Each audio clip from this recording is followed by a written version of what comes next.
So if you've not met me, my name is Saddharaja, and I'll be saying a little bit more about myself during the talk. So where do we start? Okay, yeah, oh yeah. So recently I went into a cafe and had a cup of coffee, and I do this every day. Every day. I'm retired, so it's great. I've got loads of time. I usually go for a 15 to 20 mile bike ride every day. And at some point during the ride, I go into a cafe somewhere and have a coffee. And I was in a cafe a few weeks ago, and a young woman serving me, and she had this quite big badge which said, "Life is a journey." The cafe is quite quiet, so we had a bit of a talk about it. It was quite interesting. What I see, what you're wearing that for, and then we kind of got into a bit of conversation about it. It was really quite interesting. But I was reflecting upon it, and I thought, well, I think she's right. Actually, I think life is a journey. It's a way of looking at our lives is as a journey, a journey from the cradle to the grave, you could say. A journey from innocence to experience, from darkness to light, from death to immortality. My journey through education, that's the sort of thing we hear, don't we? My career journey, my health journey, everything's a journey now, isn't it? People always talk in those sort of terms. Because it does mean something to people. And life as a journey is a theme has been there since ancient times. So lots of great writers from the past who talk in these sort of terms. And there's lots of modern writers as well. So we've got the Odyssey by Homer, if we go back to the ancient Greeks. We've got the Divine Comedy by Dante. That's about a journey. We've got Don Quixote by who wrote Don Quixote? Who? Cervantes, that's it, yes, Cervantes, yeah. And then, you know, in more modern times, Huckleberry Finn, The Adventures of Huckleberry Finn by Mark Twain, On the Road by Jack Kerouac, and even Lord of the Rings by Tolkien. So lots and lots of journey books, novels, films, so many of them, more than I can even think of. And well, the White Lotus Sutra has got its own version of the journey, the parable of the return journey, in fact, chapter 4 of the White Lotus Sutra. So we've been looking at the White Lotus Sutra, this wonderful classic Mahayana Buddhist text. And well, over the last couple of weeks, we've been hearing quite a bit about this parable from Kulapriya and also from Yashodhaka. So we've got one more talk on this parable, and that's coming from me. So I'm just going to recap the parable for you. I'm not going to read it all out, but I'm just going to recap it all. So sit back, take your time. I'll just give you a little image so you can set the scene. The image. Okay, here we go. The parable is told by 4 great elders who've reached an exalted stage of the spiritual path. Yeah, they're delighted to discover that there's actually further to go on the spiritual path. But it kind of opens up a new teaching for them, more advanced teaching. And they go, oh, great, there's more for us to do. Fantastic. So they're delighted and inspired by that idea. And they say they feel they've been given priceless jewel. I think they must have already been quite advanced, actually, because normally if people say to us, your knowledge is incomplete in whatever area it is, you've got quite a long way to go, actually. Usually we don't really like that, do we?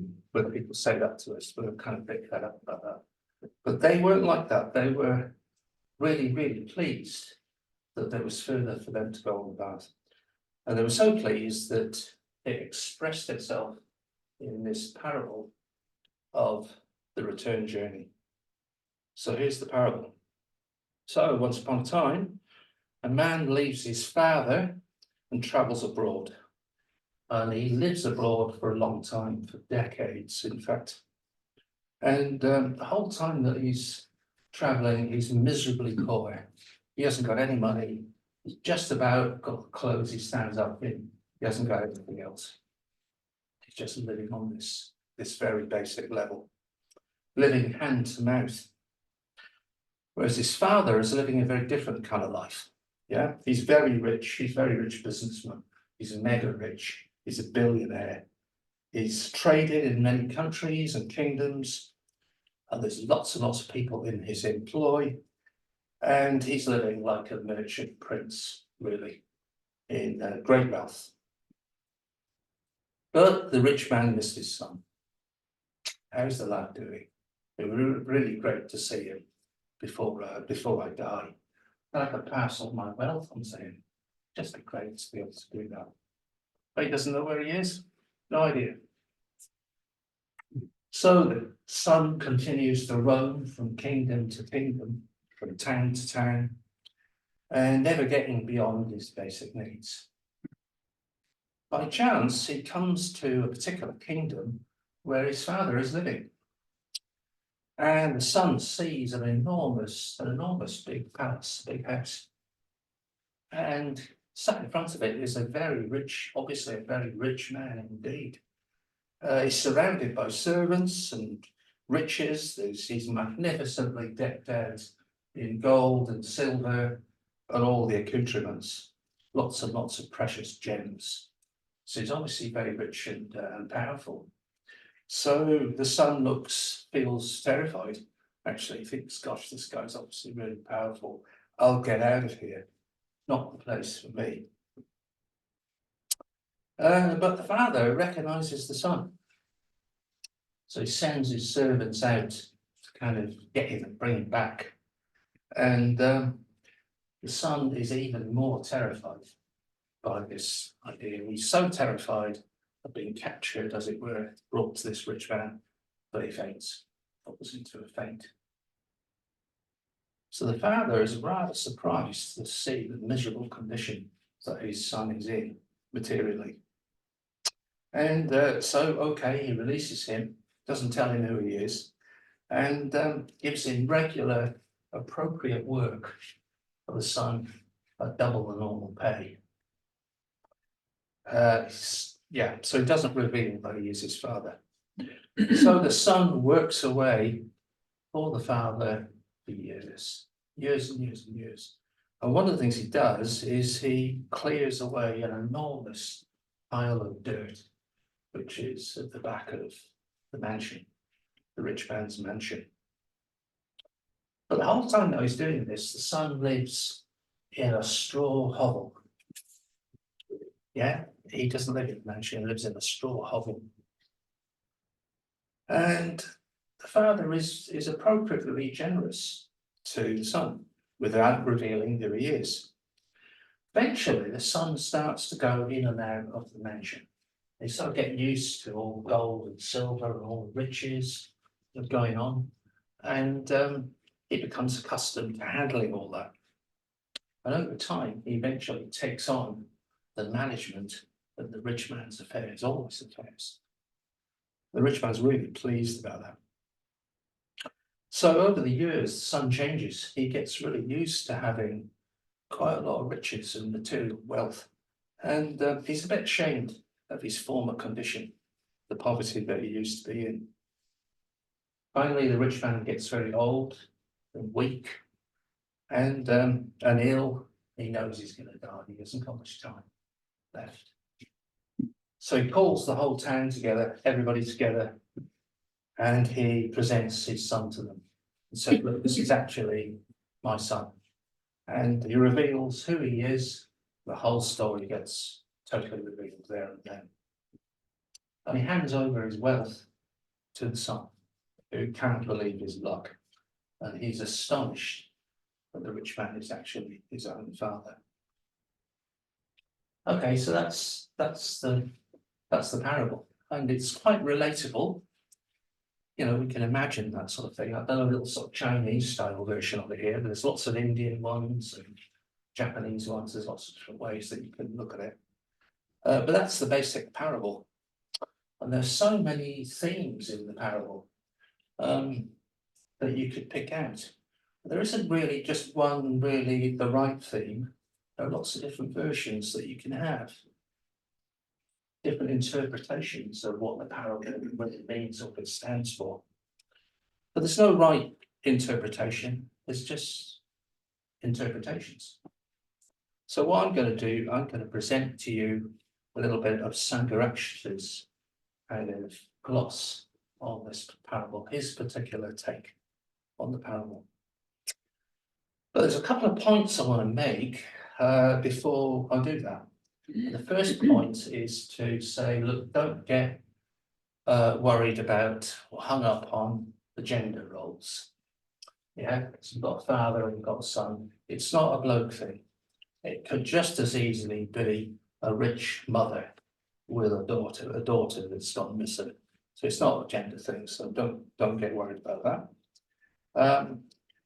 Also, the other point I wanted to make is that we're talking here about the realm of an archetypal realm, myth and legend. Yeah, okay, it's a believable scenario, but it's actually quite a timeless parable. So when we enter the archetypal realm, of dragons and forests and castles and princes and princesses and all that kind of stuff, we're not talking about a particular place or a particular time. Yeah, it's in the archetypal realm. Yeah, it hasn't got, it's got a message, but it's an archetypal message.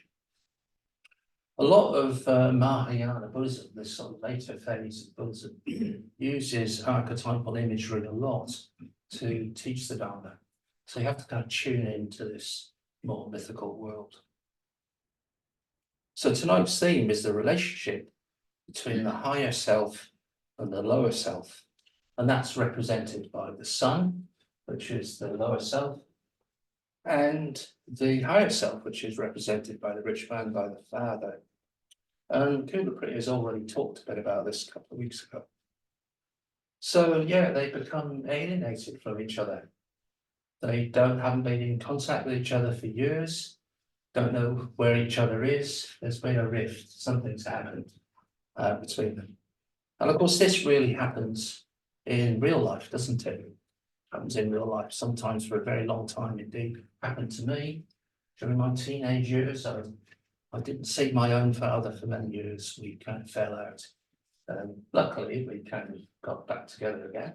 But there was a period of time when we didn't want to spend any time together at all. It happens, it's quite a common thing. So they only meet together by chance. It's just a chance thing that they're reunited. And the father recognizes the son, but the son, it doesn't work the other way. The son doesn't recognize the father. So that's quite interesting. What does that mean to us? Well, you could say that we are both the father and the son. Both of them exist within us. They're archetypes, but they exist within them. They're different parts of ourselves, and they can get alienated from each other within ourselves. I'll say a bit more about what that is. So the father, the higher self, represents this potential for full and perfect enlightenment that we can strive for, we can achieve, just like the Buddha. We've got that potential, and that's always there. The son, he represents our lower self, our current state of consciousness, you could say. So how we're actually living now, what we're really doing with our lives now. And in a day-to-day way. And sometimes they're not, they're separated from each other. And I want to tell you a little bit of a story here, actually, about myself. Because 34 years ago, I had quite a strong experience of this. I got ordained. I got my Kesa, got ordained, and went on a 4-month course in what is effectively a kind of monastery, really. It's a retreat centre in the mountains of Spain. I was a young man, 31 at the time. And I went away and I was ordained with lots of other men. And yeah, I've got to experience the two different sides of myself. Got a little image for you here. About your life or something. That's me 34 years ago. So there I was. And I was in this valley, and it was an entirely cut off from the world entirely, almost, and I got there in that context. And very interesting experience. So I was living a kind of higher self, really. I was wearing robes, I had a shaved head. All I was doing all day long was spiritual practice with other people. There was no input from the outside world at all. I was living this sort of more Dharma life indeed. And it had a very strong effect upon me. And in fact, it set up the course for the last 34 years. I've been living that out more and more deeply in my own ordinary life here in Cambridge in the last 34 years. But whilst I was on the retreat, at the same time, I had a kind of mundane, ordinary self, if you like, which was also very meaningful, but kind of ordinary, just like everybody else's life. I had a mortgage, I had a house, I had a job. I was working as a graphic designer for Big T. At that time, I had an 8-year-old son, and I had lots of friends and relatives, and I supported a football team. You know, all these sort of very mundane things were going on, but they were very important to me. And when I was there, I really experienced the different sort of sides of myself, and they weren't really fully integrated in those days. But things have happened since then. Because of that, such an important experience that I had there, came back into my life. And there's quite a few people here in this room have had exactly that experience, men and women in this room. So, but what's happened is I've gone deeper into my higher self, if you like, my Dharma life. That's definitely happened. There's been more of an integration that's taken place between those two parts of myself. I'm less greedy than I used to be. I've experienced less hatred, and I'm not as deluded as I used to be. I'm much more generous. I have more metta for myself and for other people, and I've got more wisdom than I used to have.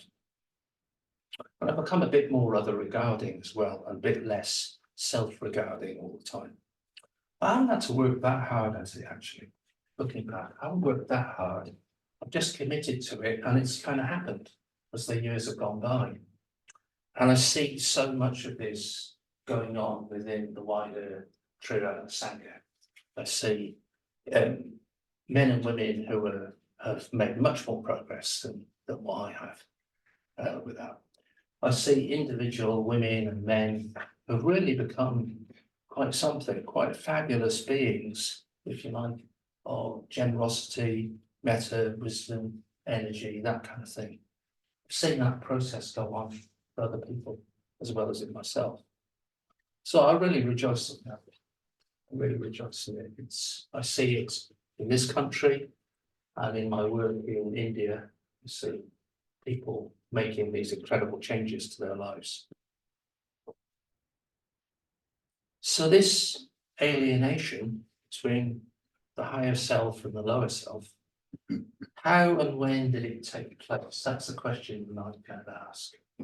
Yeah. The Sangha actually tells us that it's not a useful question to ask. There's no point in asking that question. He said, because there's no place in history, there's no start point when it happened. Yeah, it's not a historical thing.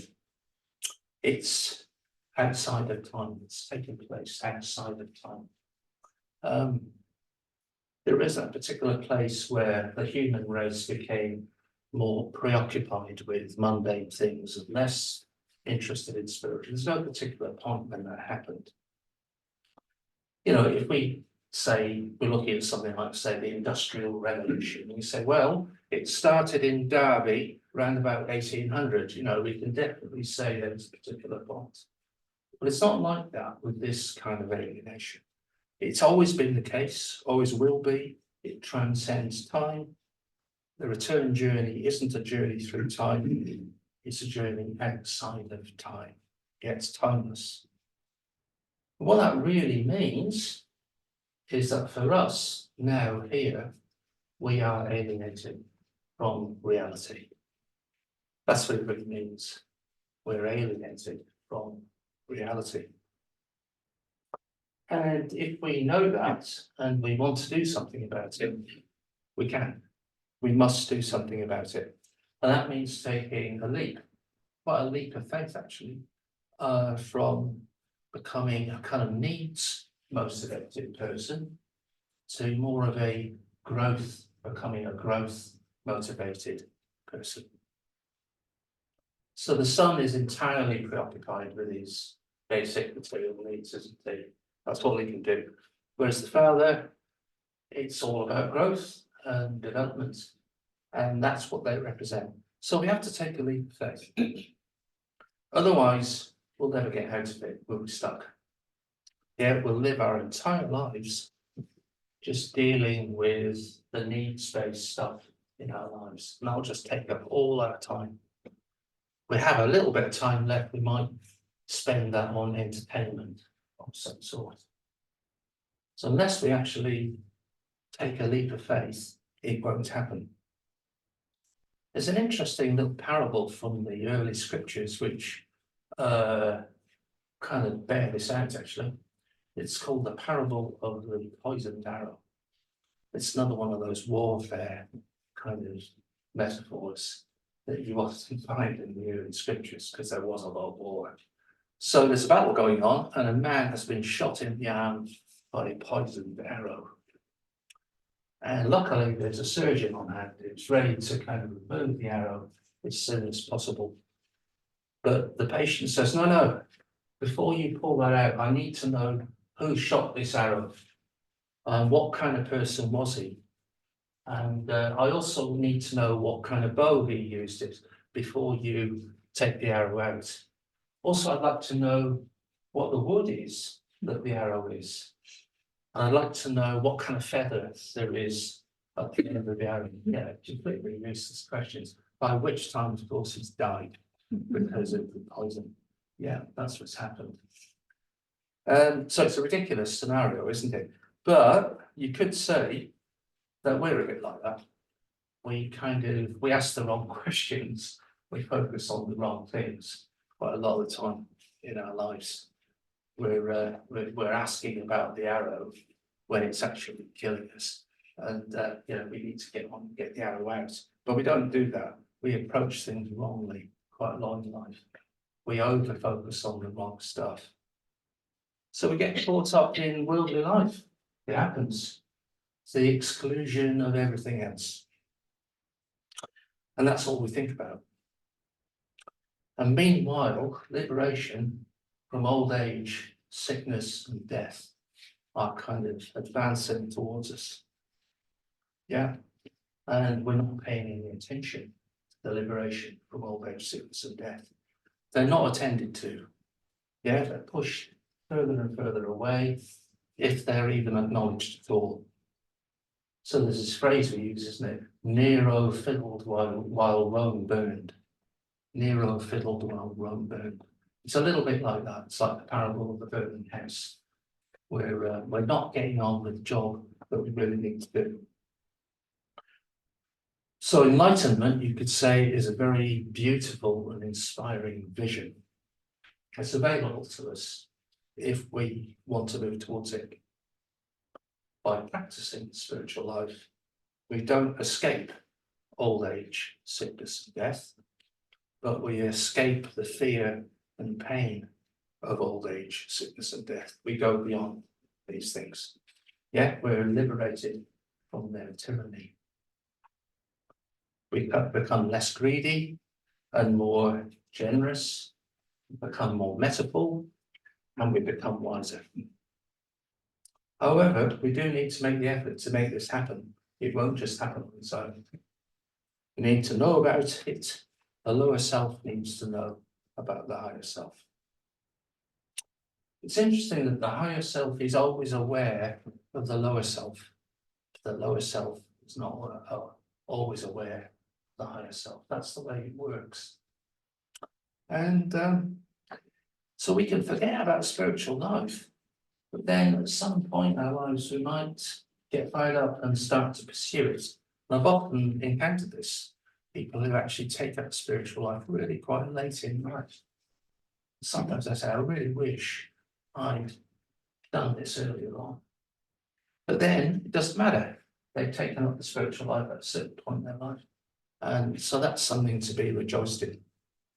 I had a friend many, many years ago who took up spiritual life at the age of 80, and she got ordained quite quickly. And shortly after she got ordained, she died. Just like weeks after she was ordained, she died. But before she died, she said that it's been really wonderful that this has happened right at the end of my life. I can carry on in the future lives, which I'm sure she has. So what often brings us as individuals to search for the spiritual life? What often brings it's often dukkha. It's often things are unsatisfactory in our lives, and we're looking for meaning, deeper meaning that can be found through beauty, something that's inspiring, but often trauma, unhappiness, loss, something happens in our lives that sends us on a search for a spiritual life. In my own experience, I was 14, and it was a kind of beautiful vision of a Buddha in the British Museum. I was 14, that started me on the path. It wasn't so much dukkha in those days. So we go on a search for meaning. And there's another image of the father and son that represents this whole different poles, these opposites, if you like. And that's called the wheel and the spiral. So I've got a wheel here. Well, you might see this, it's a better wheel. I think it represents the kind of mundane life. Simple, all the different realms that we can be in. Just kind of going around lifetime after lifetime on the wheel of life. And no time really to talk about all that. It's such a kind of big image, it's full of so much. But right in the middle, you've got a cockerel, a snake, and a pig. And they represent greed, hatred, and delusion. That's said to be the pivot which turns this whole kind of mundane world round. Greed, hatred, and delusion. Just go into a shopping centre on a Saturday morning and see it. Okay, so that's one image, and that kind of represents the sun, really. It's just this endless search for a meaning space kind of life. And then there's another image. Spiral. So we call it the spiral path to enlightenment. So it starts off with dukkha, things not being quite right, not good enough, not enough meaning, leads to faith, joy. And it's an ever-growing path, and that's the spiritual path we talk about. There's the word, there's enlightenment there. I'm not going to go into all that because that's a whole series of talks in itself. So a couple more points, and then we'll break up for groups for discussion.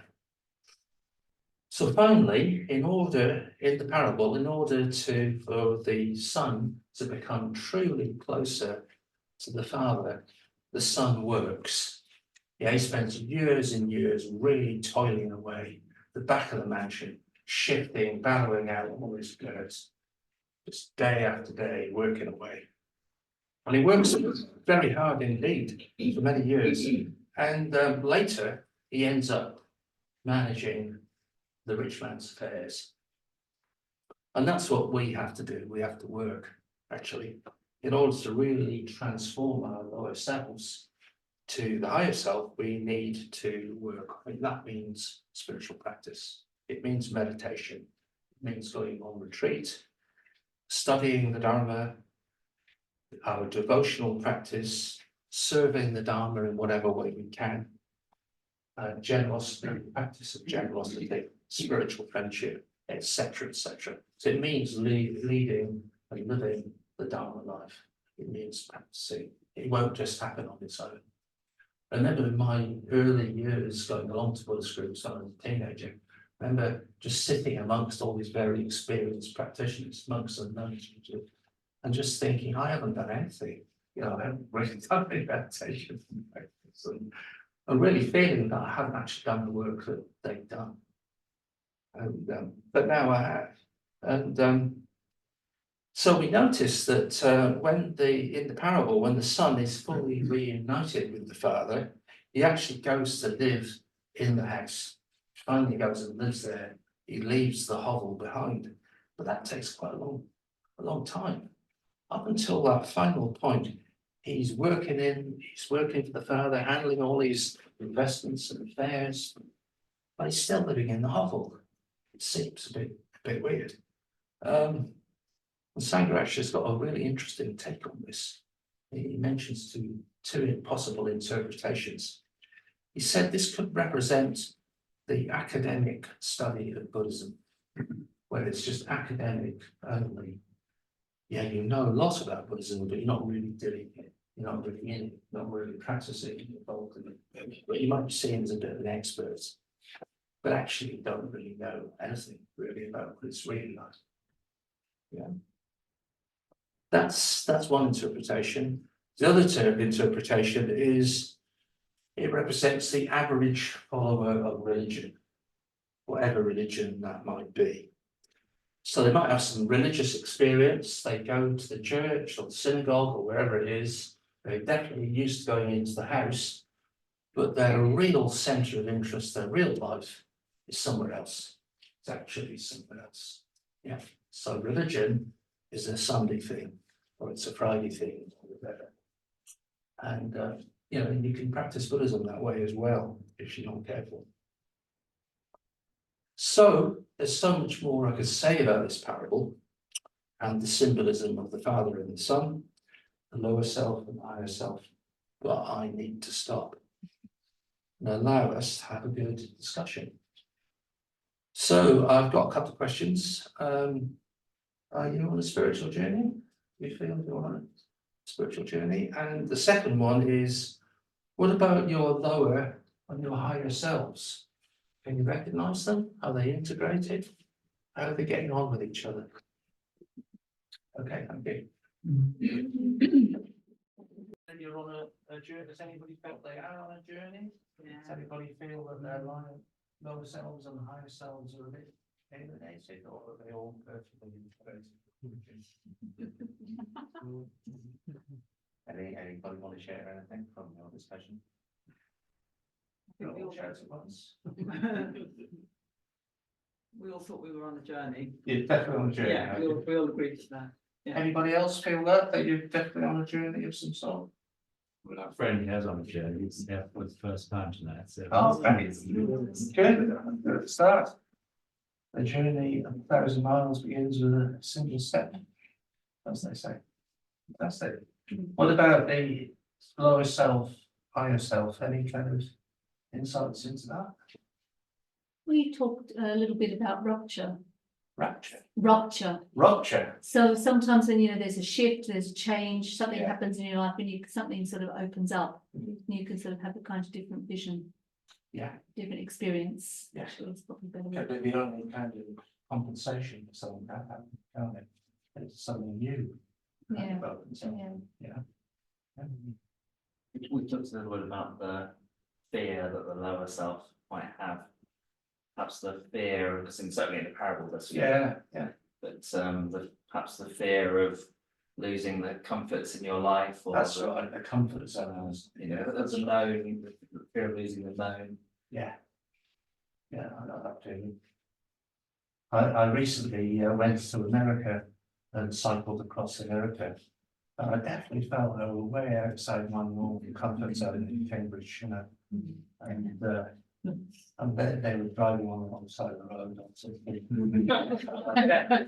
It's not my culture. But I'm really glad I did it. I'm really glad I stepped outside of that. But I wouldn't want to do it all the time. We've got a little comfort zone, haven't we? This is the kind of lower self. But we have to take little risks every now and again. So yeah, coming along for the first time can be a real risk. Going along to a good centre, to a class. It's just stepping outside your comfort zone. And that's important.